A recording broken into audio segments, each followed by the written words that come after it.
Ma'am talking about female health, आज के given as में जहाँ पे बम्बल और टिंडर इतना चल रहा है और रिलेशनशिप्स इतने कैजुअल हो गए हैं, और चाहे वो लड़के हैं या लड़कियाँ हैं, उनके लिए हैविंग मल्टीपल सेक्सुअल पार्टनर्स इतना कॉमन हो गया है, क्या ये इन द लॉन्ग रन एक फीमेल की रिप्रोडक्टिव हेल्थ को फ़र्क पड़ता है इस बात से?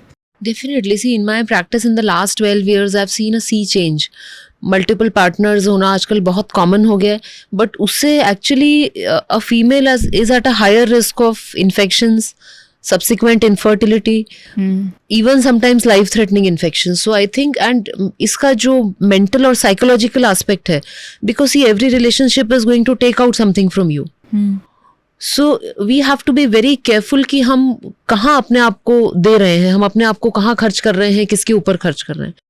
सो I think mentally, psychologically and physically, I as a doctor I feel that it's not too good for, specially for the females. मैंने ये चीज़ भी नोटिस की है हमारी जनरेशन में कि जनरली हमारी bodies as compare to our mothers bodies उतनी हेल्दी नहीं है, हमारा लाइफस्टाइल उतना हेल्दी नहीं है, और हमारे लिए conception only has become a big task, कि हमारे लिए कंसीव करना और प्रेगनेंसी को हेल्दी तरीके से निकालना ही बहुत मुश्किल हो गया है. तो what would you suggest to girls कि आपको किस पर्टिकुलर एज तक you should have kids? Because I feel जितना सब मे बी, चाहे वो करियर कह लो, लेट मैरिजेस कह लो, कुछ भी कर लो, जितना डिले करते जाते हैं उतना ही और टफ होता जाता है conception. For sure. In fact last 7 to 10 years से हम खुद अपनी प्रैक्टिस में देख रहे हैं कि not only females, male infertility भी बहुत ज़्यादा बढ़ गया है. स्पर्म काउंट्स कंटिन्यूसली कम होते जा रहे हैं. Sexual dysfunction specially after Covid, it has become very very rampant. Females are it's a good thing actually that society is now giving women the same nutrition, the same opportunities, the same education, plus parents also to some extent are saying that it's okay, आप जाके अपने dreams chase करिए, आप अपना career में stable हो जाइए, and then जब आपको लगता है कि अब आप उस स्थिति में हैं तब आप बच्चा करिए. बट प्रैक्टिकली हम लोग अभी भी, साइंस अभी भी बायोलॉजिकल क्लॉक को डिफीट नहीं कर पाया है. हमारे पास ऑप्शंस है एग फ्रीजिंग के, मगर एग फ्रीजिंग, IVF, ये सब भी जो एज के साथ डिक्लाइन होता है फीमेल फर्टिलिटी का, उसको ओवरकम नहीं कर सकता है.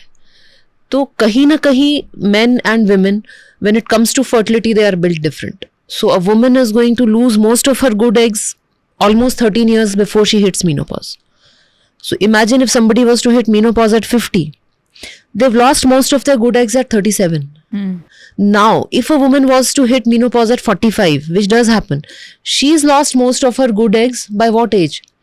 So she's lost them more in her 30s, early 30s. So that is the age where many of the women are not even contemplating marriage and childbirth in today's day and age. So I think this message, somewhere as doctors, we have failed to get it across to parents that yes, it is important for you to have a career, have a stable life, but also be mindful, also factor in your biological clock. How good is egg freezing, ma'am? जैसे आजकल my friends are only there who are 33, 34, who don't want to have kids, and they are considering egg freezing. Is it recommended? How good is it? I think unfortunately yes, because many times what happens is that despite your best intentions, you are not yet with the partner that you want, or you are in some unfortunate situation where you cannot have a child. So I think it's better than nothing. And also you don't know how your circumstances will change, या हो सकता है आपकी thought process 5 साल बाद आपको लगे कि हमें बच्चा करना चाहिए. I think definitely जो भी 30s में हैं और अभी तक उन्होंने प्रेगनेंसी नहीं प्लान करी है, but I'll say sooner the better, because the humbling fact is that from one frozen egg, the pregnancy rate is only 2%. अच्छा, very low. So you need to have 10 or 20 good quality eggs to have a reasonable chance. So it's not a panacea, it's not a replacement for considering childbirth early, but if because of some reason you can't have it, it's like an insurance. You may not need it, but it's better that you have it. And it may not work. It may not work, absolutely. So the later you do it, you may not have as many eggs to freeze, and as I said, per frozen egg, it's just 2 to 5% pregnancy rate. It's not very, very high.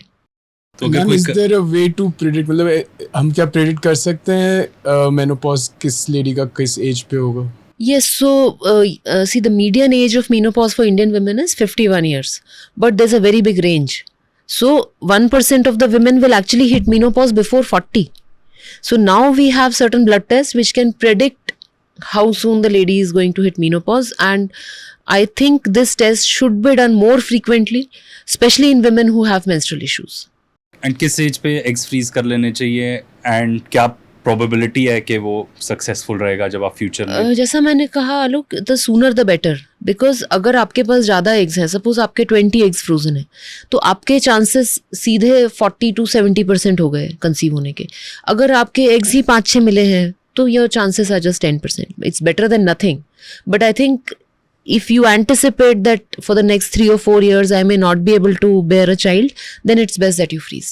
And मैं तो जो देख रहा हूँ अपने perspective से, being a man, और मेरे पर्सपेक्टिव में वो हैं जो मेरी फ्रेंड्स हैं हु आर गर्ल्स, या ज़्यादातर जो याशना मेरे वाइफ की फ्रेंड्स हैं, तो अभी काफ़ी सब mid-30s पे पहुँचने वाली हैं एंड कोई प्लान नहीं है, कोई भी प्लान नहीं है. I think it's very important कि ये ऑप्शन है, इसके बारे में पता चले. दूसरा, ये बहुत इजीली अवेलेबल है, इसके कोई साइड इफ़ेक्ट्स नहीं है लॉन्ग टर्म बॉडी के ऊपर.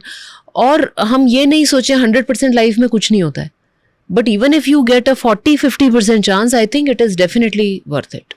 और हमारे लिए ऐसे कोई भी कमेंट्स हो तो प्लीज़ कमेंट सेक्शन में बताइएगा हमें, ताकि हम और भी बेहतर एपिसोड्स आपके लिए ला सकें. प्लीज़ लाइक एंड सब्सक्राइब करना ना भूलेगा. पूरा पॉडकास्ट देखना चाहते हैं तो यहाँ क्लिक कीजिए, और इस जैसी और क्लिप्स देखना चाहते हैं तो यहाँ क्लिक कीजिए.